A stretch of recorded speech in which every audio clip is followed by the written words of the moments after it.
Hey guys, welcome to this week's video from Propulsion Swimming.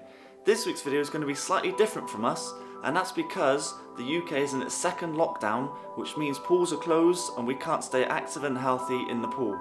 So of course we're going to have to do some more dry land videos. We did this in the first lockdown, but of course that was back in the summer where it was nice and warm outside. Now we're coming into the winter months, it's going to be slightly more difficult.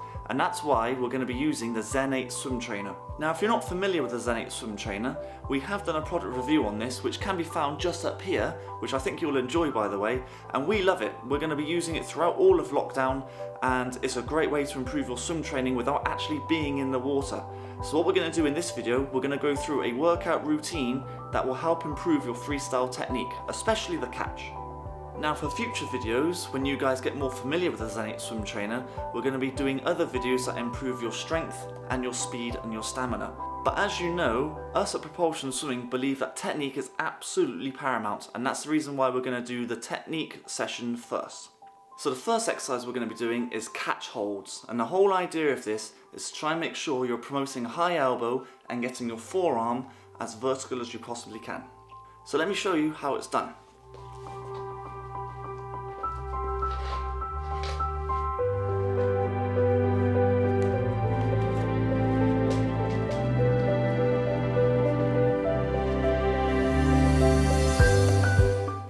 Now guys, the most important thing to remember is that you've got a good solid anchor point. So you don't want the door flying back in your face, so make sure you've got a good solid point and make sure the resistance is strong enough for you, and if you need it lighter, you can. That's not a problem at all. So the first exercise, like I said earlier, is 3-second catch holds. So you're going to get yourself into a catch position like this, you're going to hold it for 3 seconds and then just loosen off. And we're going to do 5 on each arm. Alright, ready? So 1, 2, 3. 1, 2, 3. 1, 2, 3. 1, 2, 3. 1, 2, 3. So if you want to double check that your elbow is high enough, you can easily just look across like this.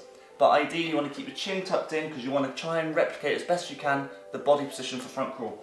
So the other arm. 1, 2, 3. 1, 2, 3. 1, 2, 3. 1, 2, 3. Last one. 1, 2, 3. You're then going to stop there. You're going to have 15 seconds rest before we move into the tricep extensions, which is basically the last bit of your front crawl pull. So the idea is to keep your elbows tucked in, and again we're going to do this alternating. So we're going to do 5 on the left arm, 5 on the right arm, and basically just extending your paddle down to your hip. Alright, ready? 5 on each arm. So 1, 2, 3, 4, 5. And the other arm. 1, 2, 3, 4, 5. Good, so you should be starting to feel a bit of a burn in your triceps and your shoulders as well. So the next exercise is pull through. So you're going to be using both the catch and the drive through all in one motion, like you would do a normal front crawl. And again, 5 on each arm. So it should hopefully look like this. So if you need to break it down, you can. You can go to a high elbow, hold for a slight second or so, and then push through. But ideally you want to try and keep the flow going. So it should look something like this. So 1, 2, 3, 4, 5. Good, so you now should be working the lats quite a lot more because it's all one continuous movement. Okay, on to the other arm. 1, 2, 3, 4, 5.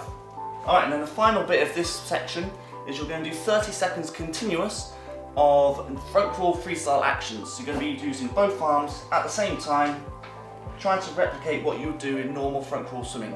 Again, trying to concentrate on that high elbow catch and you're driving through to the hips. So 30 seconds looking like this. Nice steady movements, high elbow catch, drive through to the hips. Keeping your body as straight as you can, chin tucked in like you would do a normal front crawl. And make sure you start from a fully extended position and then drive fully extending to your hips. 30 seconds. Once you've done 30 seconds, you're again going to rest for 30 seconds and then you're going to repeat that session 3 times through. Once you've done it 3 times through, You're then going to do a nice steady swim down, like you would do in the pool, but you're going to do a swim trainer swim down, and you can do whatever you like, the same sort of thing, just nice and steady. You can mix up a couple of catches, do some tricep extensions, anything you fancy, just to bring your heart rate back down again and make you feel more relaxed when you do it. Of course, when you get off the swim trainer, do it nice and steady because the resistance bands might twang. So you hold on tightly, climb off the swim trainer, and then put it back. Now guys, I hope you've enjoyed that workout routine. I know I have, and even though it was a technique session, I've still got a bit of burn in my shoulders. But watch out for next week's video because we're going to be looking at the stamina session. You're going to feel the burn on that. Make sure you subscribe to Propulsion Swimming YouTube channel for next week's video and future ones as well, where we're going to be looking at strength. I'll catch you on the next one.